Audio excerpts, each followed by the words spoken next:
That's nasty sounding. Okay. Cool. No. What? I don't know where the sound is coming from at this point.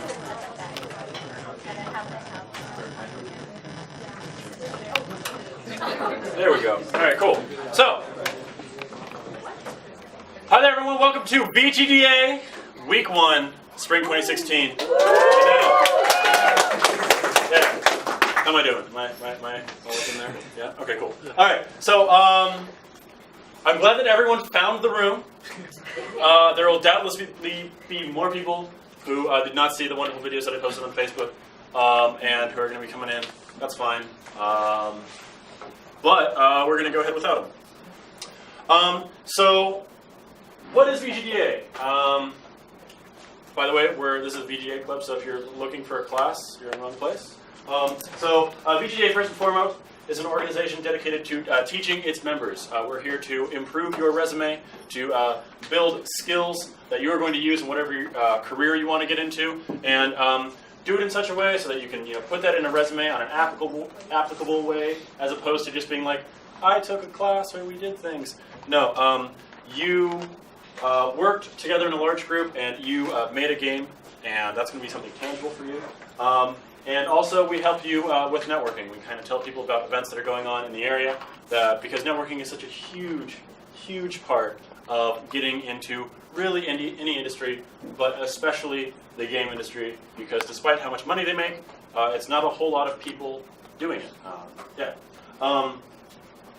We do this by designing, developing, and publishing a new game every semester. We also bring speakers in from the industry to talk to us about game design and development. We do have a speaker lined up already from the International Game Developers Association, the executive director of that. So I don't know I don't know what titles mean anymore. I thought I did when I was growing up, but I realized they're just kind of like whatever. So whatever an executive director is, that's what we have coming. It sounds fancy. We also organize with organizations. I know.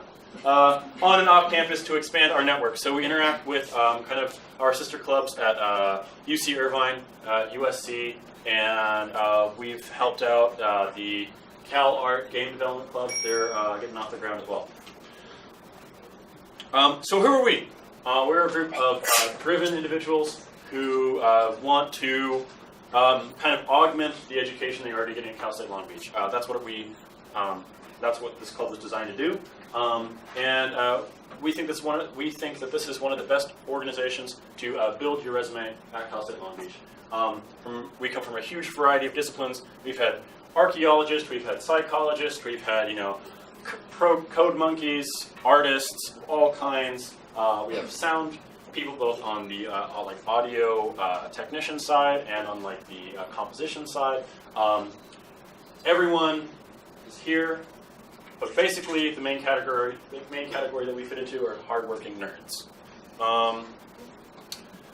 And some of the ways that we achieve these goals of building up a resume so that we can actually get a job is we provide a lot of learning opportunities for our members in all kinds of fields. Primarily, whichever one, ideally, that you want to go into specifically. So, if you want to be doing software engineering, we help you learn coding. If you want to be doing art, we give a lot of portfolio pieces for you to work on. But basically, we kind of split off into two categories when it comes to the bulk of the club. We have things on the administration side, we have things on the development side. The administration side works on the kind of day-to-day activities of the club, plans events, also helps maintain the long-term vision of what the club is, and make sure that we're kind of on the right track.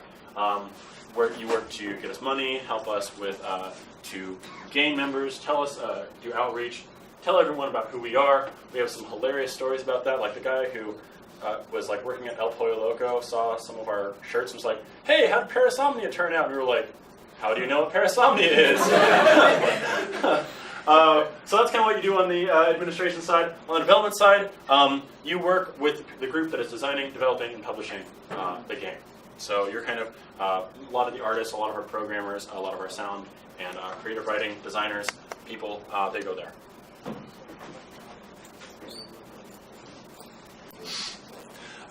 So why should you be a part of this?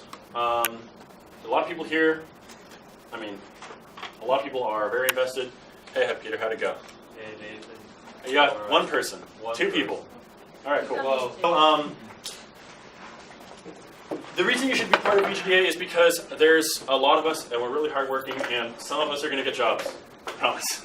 And then you're going to know those people who get jobs, and because that's what networking is all about. One of our former members is in kind of the final stages of getting onto the Hearthstone team.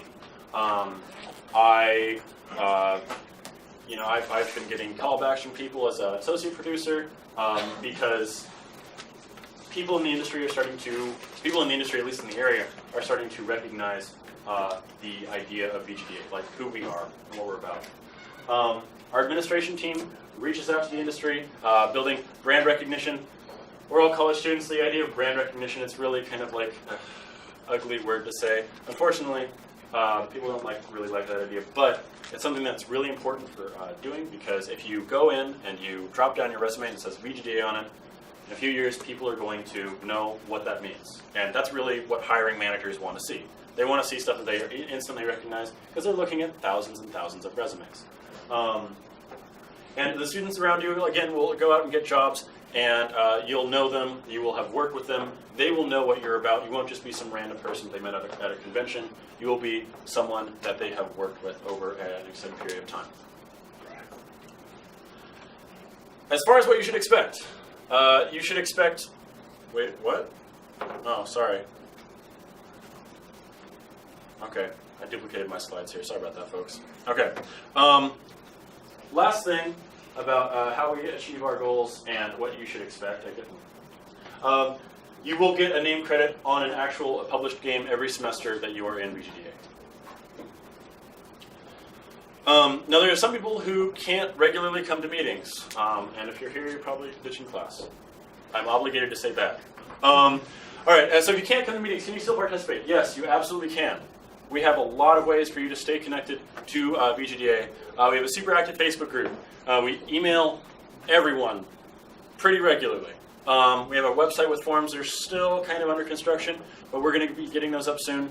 We post the PowerPoint, this thing, and video is being recorded, so that goes up on our Facebook group. And then we use task management software. It's called Trello. And basically that's a way of staying in contact with your team, the other teams, and getting work turned in and getting feedback on it. So we're still a relatively new club, but we've had a good amount of success in the couple of years that we've been around. We've only had 3 full semesters, but during that time we've had lead designers from Carbine and Blizzard, a couple of programmers from Sony's game team, and a former lead animator from Blizzard come in. We published our first game last year, The Last Arrow, which you see some art from right here. And last semester we made Parasomnia, the one that the El Pollo Loco guy knew about. We've maintained a large development team over the course of these kind of like 2-ish years. There's a lot of you here right now. And this is, spring semester. Spring semester is when you have like the fewest amount of people in clubs, participating in clubs, and there's still about 70 of you guys here. So we maintain that because we do good shit. And people are starting to recognize that. And you go around and people are starting to, again, on campus, recognize VGDA. So they hear about us and they come to see what we're about. We've also worked with teachers to, when this club was originally being designed, we worked with teachers to figure out where the gaps were in the Cal State Long Beach education system. There are certain things that if you just take classes, when you graduate, there are skills that you're going to sort of need that you won't have, unfortunately. A lot of artists won't graduate with a high level of digital art skills if they're not doing anything outside of their classwork. A lot of programmers will not graduate with the experience of having code that can be integrated with other people. They won't have the experience of working with large groups, and that's really key in software development. Sound people, I actually don't know enough about the music industry to really say for sure, but I will say that the people who have come into the industry, like the guy who was our sound lead for The Last Arrow, now is scoring a feature-length film, and he got a international award for the music that he did for The Last Arrow. So you do good stuff here. But we can't do it on our own. You know, we need everyone's help, and we have a lot of leadership positions that are open to everyone. What's up? No? Okay. We have a lot of leadership positions that are open, and these all. Oh, sorry. Amy, Director of Operations. Administration is up there. It's not. Shouldn't be. Amy has Director of Administration. Back off. We have these officer positions that need filling. We'll get into this. Oh yeah, we need to do this now. Okay. So Director of Marketing, we need someone who can help us spread the vision of VGDA to all corners of the globe. And we need a Director of Development. Basically, you work with all of the other team leads to make sure that everything's running smoothly. You're kind of like a producer position. Director of Finances, you handle our money, which we'll actually have some of this semester, which we're pretty excited about.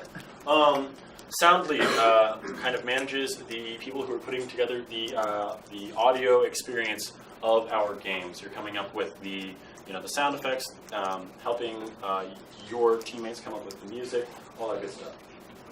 Our tech lead runs the Code Monkeys. You guys go on your computer. You lead the team that's going on their computers, making out the code. We're going to be working in Unity, by the way, so C# for everyone. And that's your job. Design lead. So last semester, the last few semesters, we've been referring to this as content or design content.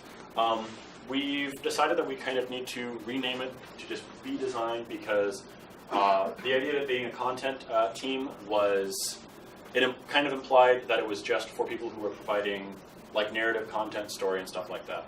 And actually the design team is also going to be coming up with gameplay mechanics as well. So the design lead will be leading both the narrative design team, story, characters, all that good shit, and the gameplay design, people who are coming up with our core mechanics, like how do you die, when do you die, why do you die, stuff like that. And the art lead, who is going to be helping us come up with the visuals for our game. So we will be having speeches and elections for these positions next week, which is the 4th of February. No? Okay.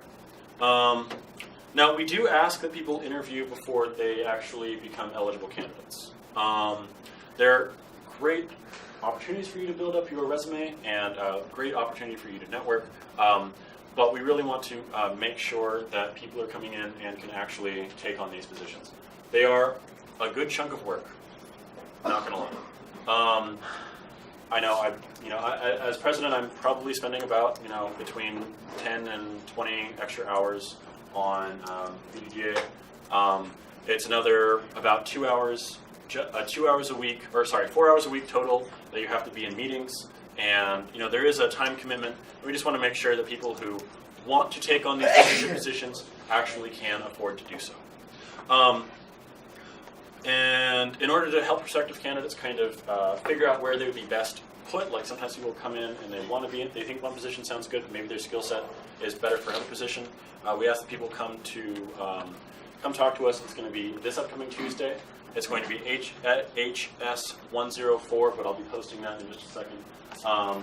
And also email us at contact.vgda@gmail.com with a message including their name, experience, the position they're looking to fill, and why. Okay, so dues. I know, it sucks. But this semester we've decided to implement a system of dues. We've gotten big enough that we kind of need to fill some financial obligations that we just really didn't have before. So in order to publish on the Google Play Store and the Apple Store, that costs money. In order for us to keep upgrading our website, that costs money. In order for us to print off like flyers, banners, all that stuff, all that costs a little bit. And up until now, that's kind of been coming out of the pocket of the executive board. And yeah, so it's only $10 a semester. So it's not too steep, I hope, and we're going to be pretty forgiving about it. It's only for people who are going to be on the administration and the development team. So people who want to be getting a game credit out of this, those are people who are going to be charged the $10. People who want to be getting the kind of hands-on experience that the club tries to offer primarily. And if that's not something that you can swing before we start development, which will be 2 weeks from now, that's fine. You just need to let us know so that we can work with you to figure out a way that can be paid eventually. We do layaway. Yeah. So development team and administration team basically includes anybody who's working towards the completion of the game, right? Right. Okay. Yeah. Okay. So back to kind of our process. How do we make games? Everyone has the opportunity next week to pitch a game to the entire organization. Then all of the games get voted on, and the game that has the most votes, the dev team immediately breaks up into teams based on discipline. So we have design, art, technical, and sound. DATS. Your team leads will get you organized based on experience and interest, so you can focus on the things that you're most interested in most of the time. A lot of our artists really like concept art. Unfortunately, we can't just make a game of concept art. I'm sorry, guys. People, most of the time will try to work with, what you want to learn because, that's what you probably want to get a career in. But just like in the real world, every once in a while you will be asked to do things that maybe aren't your first pick. Our meetings from then on will have two halves. The first part of the meeting will be from our executive board. It'll be me and your team leads kind of jawing at you for a few minutes about club business, a short discussion on design idea or industry news. And the second half of the meeting will be a special kind of meeting called a scrum, pretty modern form of development called agile development, production methodology. It's what's being kind of slowly accepted in software development, a little bit in the game industry. They're a little bit slower on the uptake, which is why so many games take way longer than they should to get made. But we'll be talking about that later. So if you want to go out and research it or you have questions about it, you can absolutely come up and ask me once we're all done with this. But it's not going to be super important that you know about it, and we will teach you about it in about 2 weeks. As far as our tools go, we have a lot of tools that we keep ourselves organized, and you have to sign up for all of them. So, BeachSync. BeachSync is the kind of ridiculous system that Cal State Long Beach uses to decide what clubs are worthy of grants and stuff. So when we're applying for grants, we show off our BeachSync numbers, and then they're like, oh, you have like 200 members. Forget that half of them have graduated already, but hey, you have 200 members, so we're going to give you guys some money. So the way you do that is you sign into BeachSync, search for Video Game Development Association, and just request to join that, and we'll let you in. There's a link to our Facebook page, a link to our Trello page. Now, you won't have access to the Trello page until a little bit later. We do have to add everyone manually, but that's going to be where you're going for the actual development process once we get that started. And our website, VGDA.net, we do have forums, but you have to be invited to them in order to see them. So just send Peter a email at contact.vgda@gmail.com. Set your screen name something similar to your real name, because we want to actually know who is, because we use the forums as like an exchange of design and development ideas, and so it makes the discussion pretty weird if we're like, White Shadow 66 said this thing. I don't know who that is. Yeah, so that's why. So before we get into designing, we're going to do a little kind of show off some videos about that give some really good tips about designing your first game. For some of you who are going to be pitching, this might be the first ever game that you've designed. So before we get into that, though, because that's kind of a complicated process, does anyone have any questions about VGDA? Who we are, what we're doing, anything like that?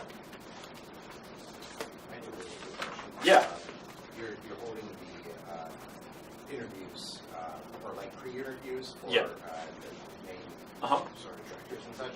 Do you know what time that's Yeah. happening? Sorry, 4 to 6. So it's 4 to 6 on Tuesday. Yeah. This coming Tuesday. Yeah. February 1st? The 2nd.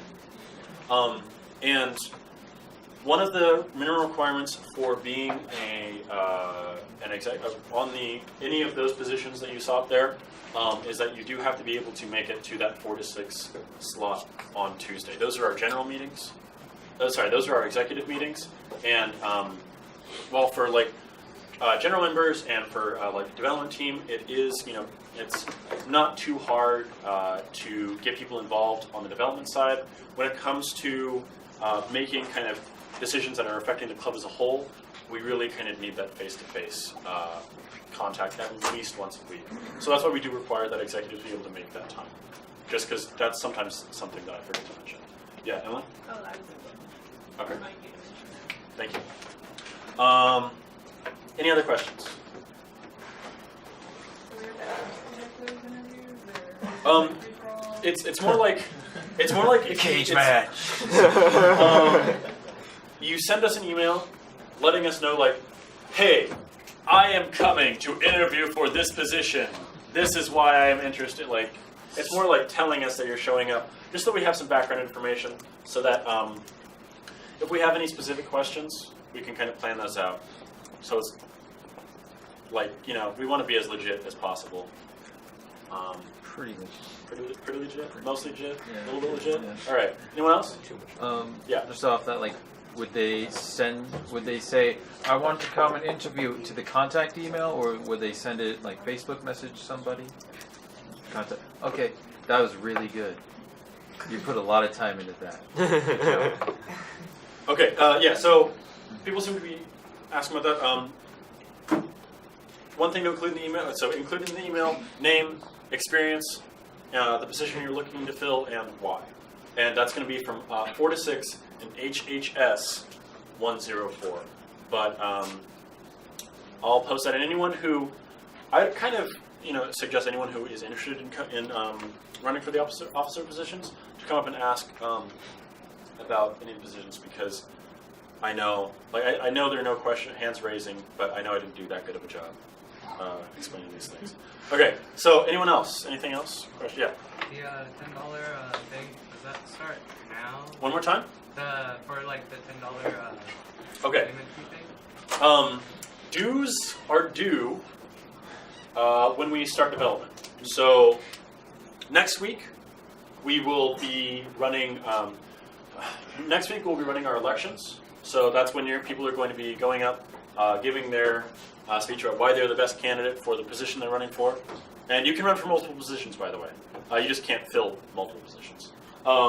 So telling us why you're the best of the best.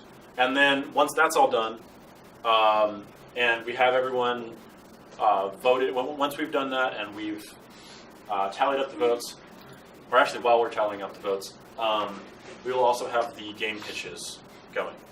And so executives will be voted in, and the game pitch will be voted on next week. And then the new executive board will scramble around trying to figure out how to organize this monstrosity that is VGDA. And then the week afterwards, so 2 weeks from today, is when we will start development like full swing. And it's also when dues are due. Okay? Is that right? I think it's right. Okay. Pretty sure. Pretty sure. Yeah. I just have a question about the finished product. Is it going to be like for profit, or is it going to be free to play? Entirely free to play. For some reason, the school frowns on people not paying college students for work. We can't, and clubs can't pay people directly. So if we sold the game, we would be stealing from you, essentially. And yeah, they don't. Clubs can't be for profit, and so we're still trying to figure out exactly where we can be making money. But as far as the game, we're not going to be selling it anytime in the immediate future. Yeah.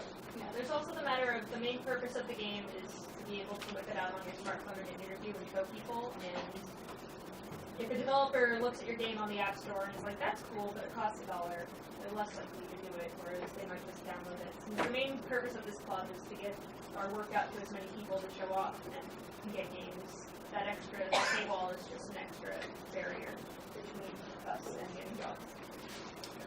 That's a good reason too. It wasn't the original reason, but it also works.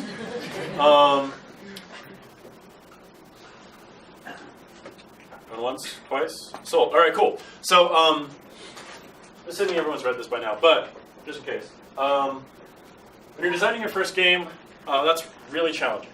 A lot of people here we have Colton, who designed The Last Arrow. We have Emily, who designed Persephone, and Josh, who designed Persephone.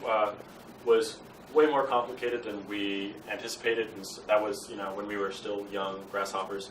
And then last semester, Josh designed Parasomnia for us.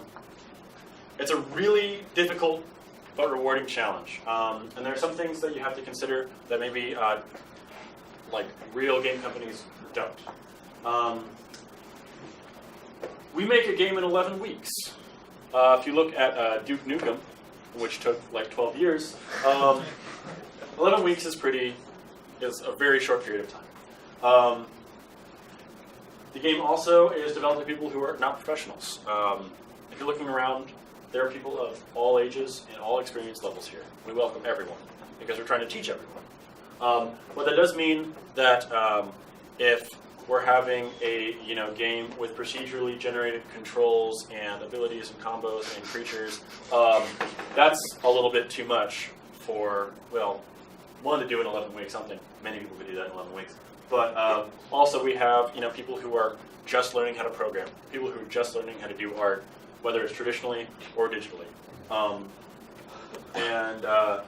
So that's something that you kind of have to consider there. There's this idea of a minimum viable product. Now, a minimum viable product is the absolute essential aspect of what makes your game your game. So in Super Mario, which this will go over in a little bit. So in Super Mario, you have walk, run, jump, and die. And minimum viable product is basically, you want to make something that can get as much variation in gameplay out of that minimum viable product as possible. Because walk, run, jump, die, not that hard to make. I mean, other things in Mario that were like nuts for the time, but those basic things, they were able to get a lot out of it, and that's kind of what we're trying to do here. But design, I really encourage everyone, if we have 60 game pitches, that would be too much. But it is a really rewarding process, and it is a really good first step for those of you who might want to get into design. We provide a lot of feedback. People on the executive board provide a lot of feedback for people who are doing the design pitches. The pitches are due Sunday, so that we have enough time to give you all the feedback that you might need. But without further ado, I'm going to put on this little video for you about what minimum viable, better explanation perhaps, of minimum viable product. All right. So, actually, I'm going to open this up again so people can get a view of that list of games by different. See you then. Oh no.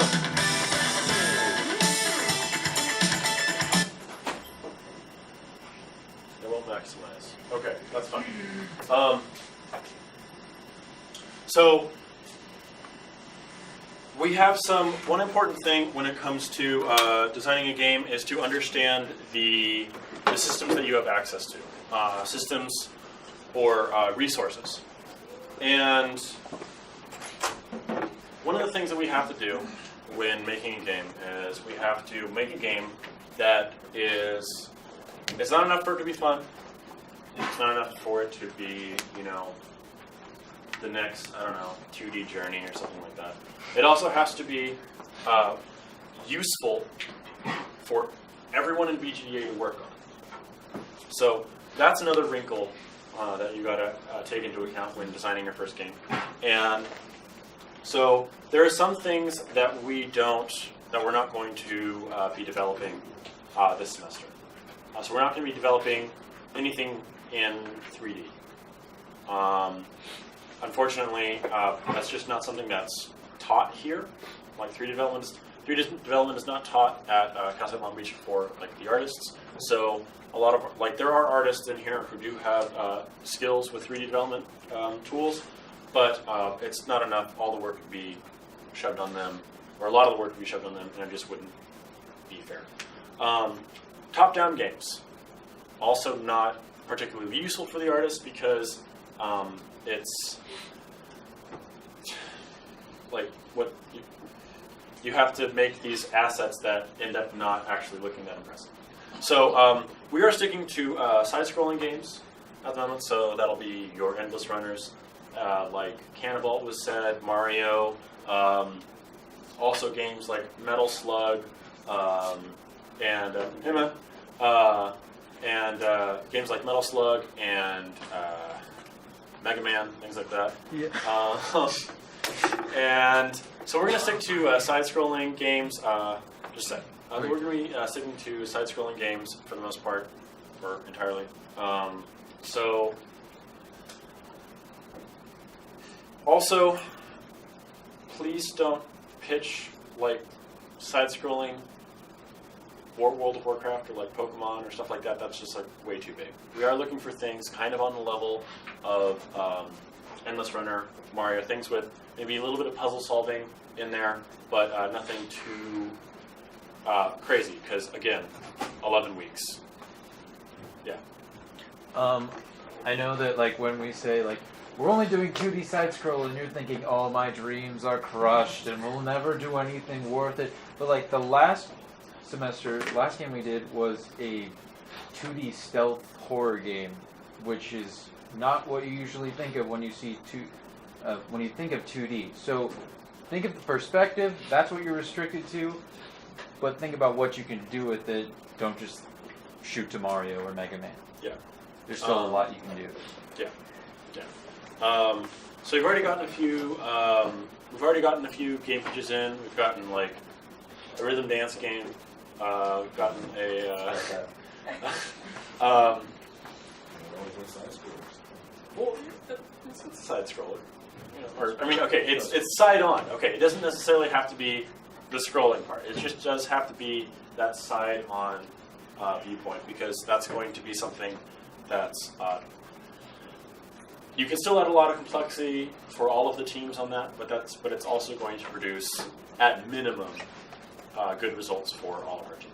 Good resume pieces for all of our teams as well. If you have questions about kind of what the limits are, please feel free to come up and talk to us after the meeting. The executives are kind of going to be milling around up here once like this part is over. So there's one more issue when it comes to designing games in general, especially for VGDA. You have games like Skyrim, you have games like Fallout, and Xenoblade Chronicles, stuff like that, and they are just immense, enormous games. And the individual mechanics, in a lot of cases, are kind of made in a more or less generic sense, because the individual mechanics are not what makes the game. It is the complexity of all of the mechanics working together that really makes these games shine. We have 11 weeks. We do not have enough time to do that. So in order to make a game that's really engaging, you need to think about making a few mechanics that you're going to be able to get a lot of gameplay out of. When we worked on The Last Arrow, it was a game where it was a top-down. That was our one and only top-down shooter. We didn't realize how difficult that was going to be for the art team to make something that was really kind of visually exciting for them. Is that door locked? No? Okay, cool. All right. But The Last Arrow did have a really cool mechanic. You start off, you're surrounded by enemy archers. You have one arrow. You and Archer have one arrow. And there's no like homing arrow mechanic. It doesn't come back to you. You shoot that arrow, and now you have no more arrows. You kill one enemy, you have no more arrows. And the way you get more is, as arrows are flying at you, you can actually catch the arrows. And that refills your quiver, and you have a max quiver size of 10. And so what that meant is you have your first level, which is, you know, your basic shoot mechanic, fine. You have another level, which is your catch mechanic, which is to refill your quiver at first. But then you also realize that your catch mechanic effectively makes you invincible, because if there are 3 arrows coming at you from here, you can catch all of them at once. So you have this idea of the catch mechanic as a defensive measure as well. But since you have a limited quiver size, it actually means that in order for you to be as defensively viable as possible, you are trying to keep your quiver as empty as possible so that you can have the freedom to grab arrows in an emergency. So it became this game where it was a very simple mechanic, but you ended up having a lot of strategies that were built and a lot of practice that went into mastering this single mechanic. So stuff like that's really what we're looking for. And here's kind of an explanation, a better explanation perhaps, on what that looks like.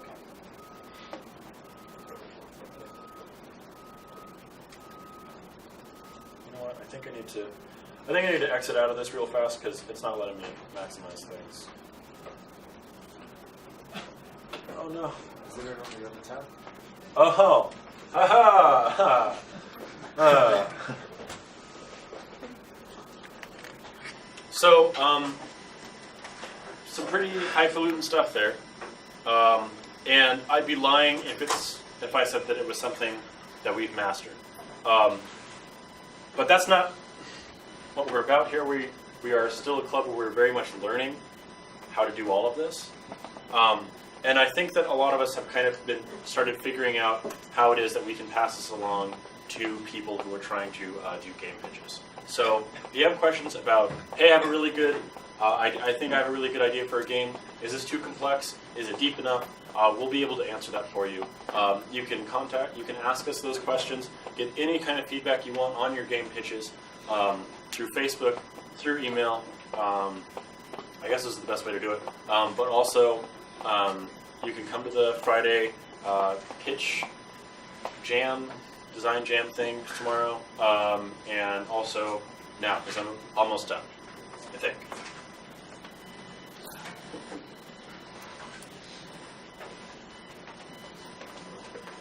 Okay, so just going to go over kind of the format for how you're going to be doing this game pitch. So you have a design doc. Actually, the design doc is already online, but basically the design doc goes over everything that's really annoying. Oh, wrong thing. No, that's fine. The design doc is basically it's your pitch to the executive board. It goes over, what's the main idea of the game, what are the core mechanics, what is the player supposed to experience, how the mechanics are going to create that experience, all that good stuff. And once you turn that into us, we'll be going over it, making sure that everything actually works the way you think it's going to work the way you think it's going to work, that it's actually within the scope of what we can do over our 11-week development cycle, and giving pointers on maybe how you can get a little bit more out of your game pitch. This says Monday night. Due date's actually going to be Sunday night. We're getting a good chunk of game pitches. So far, we're trying to put a lot of work, as much work as possible into them, and we really want these game pitches to be really solid. So due date's going to be a little bit earlier, just so that we can have more time working with you to make it as good as possible. Even great ideas need to be sold to people. It's an unfortunate fact of just how things are everywhere.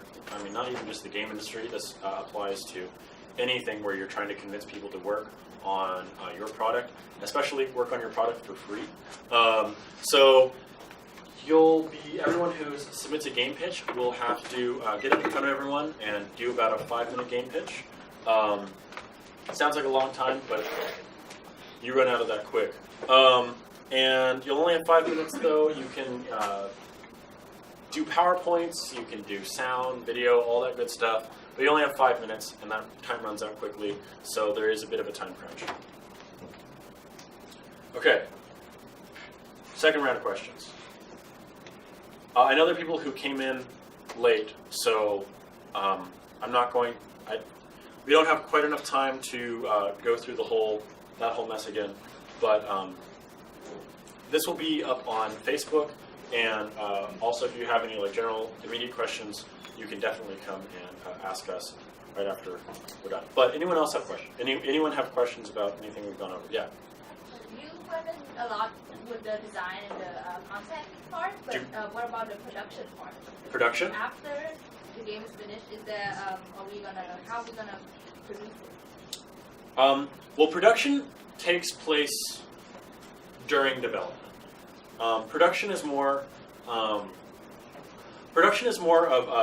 managing the way that the teams interact to make sure that we hit deadlines, make sure that we're all working cohesively, making sure that communication is open. But as far as publication, maybe that's publication. Pretty simple. Right now, we're only publishing to our website, to the App Store, and to the Google Play Store. Those are the 3 places we put it on. So you can have the game that you've worked on your phone, walk into an interview, be like, "This is my game. This is what I made. I'm in the credits." We also have a kind of leveling system that kind of shows off how much work you've done for the game. We'll go over that next week. But it's like, hey, this is the level of participation that I had on this project and this project and this project and this project. But yeah, we're only publishing for computer, for Android, and for iOS. We do not have any plans currently to release on any of the Steam or Origin or anything like that. That takes a few months to do, and if we have someone who wants to specialize in publication, that would be awesome. But it would be their job to take on the several month-long process of getting games on Steam, and or the several year-long process of getting things on console. Anyone else? Yeah.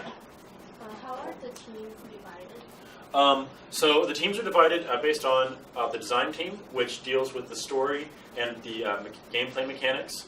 We also have the technical team, who are basically our programmers, our software engineers, as I'm going to call. Our software engineers, they're the ones who are working with the Unity engine and writing most of the code for us. All the code for us, I don't know what I said most. Writing all the code for us. We have the artists, who are doing the art stuff. And we have the sound team, who's doing sound effects, music, all that good stuff. Him first. I was wondering, can you switch between teams, if one person does the art and Yes, you can. Is Don here? Don? No. Yeah? Cool. He got to max level on technical team and mid-level on art team last semester. He was doing both at the same time. Man's crazy. Yes, you can do it. All right. Peter? Did we go over how we choose which team you end up on? Okay. You choose which team you end up on. You tell us which team you want to work on. Generally, it's based on what it is you want to learn. You're going to learn some writing and gameplay design and level design and all that good stuff on the design team. You're going to learn how to program on the technical team. You're going to learn how to you're going to learn how to make the mechanics and the story represented visually on the art team, and you're going to make the mechanics and the story be represented audibly on the sound team. Yeah, and then there's also the administration team. If you have no interest in actually making a game, but you are interested in getting the experience of running a club of 70 to 100 people, because this club does kind of end up running like a business. If that's what you're interested in, definitely a place for you here as well. And that's kind of the team that you'd be on. But as far as development goes, you know, you can really be wherever you want. You just need to be communicating that with us regularly if you're like switching between teams, because you know we need to be assigning work to people who are actually on that team. Yeah. Yeah. Are we gonna have a set meeting room? This one? Yeah. But or if you're going to do different buildings, is it a different kind of meeting or? For the event, for the dev jam. Okay, for the dev jam? Okay. As far as everything to do with how meeting rooms are assigned, basically you just have to pray. We were given this room because it matches our size requirements, and it's what they had available, and that's the same with all of the other rooms that we asked for. So the reason that the executive board meeting is in another building, it's actually not that close. It's like, I mean, it's not that far. It's like, it's in the HHF, which is close to the PE building. The reason they're different buildings is because Big Mama Cal State Long Beach said so. Anyone else? Yeah. At what point does xylitol come into the development? Every day. I don't know what that is. What is this? With your like saliva?